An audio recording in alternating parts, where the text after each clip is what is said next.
இன்னைக்கு நாம டிஃப்ரெண்டான ஃபயர் சிக்கன் எப்படி செய்யலாம்னு பார்க்கலாம். இது மஸ்ட் ட்ரைங்க.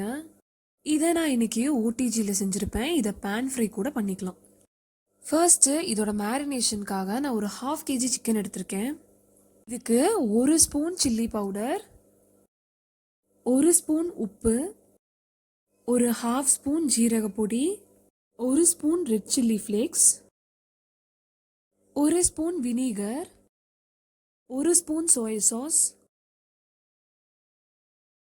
ஒரு 4 பல் சாப் பண்ண பூண்டு, 2 ஸ்பூன் மயனேஸ், ஒரு பாதி கேப்சிகமை சாப் பண்ணி ஆட் பண்ணியிருக்கேன். அப்புறம் கடைசியாக மல்லித்தலையை பொடியை நறுக்கி சேர்த்து ஒரு 2 டேபிள் ஸ்பூன் எண்ணெயும் சேர்த்துருக்கேன். இப்போது இதை நல்லா மிக்ஸ் பண்ணிக்கலாம்.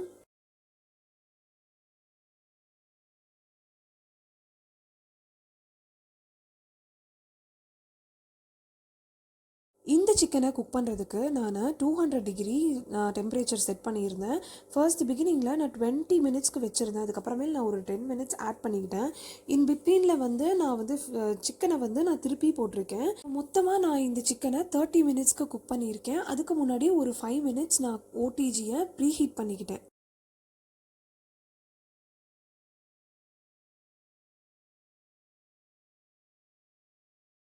இப்போது ஸ்பைசி அண்ட் ஜூஸியான ஃபயர் சிக்கன் ரெடி ஆயிடுச்சு.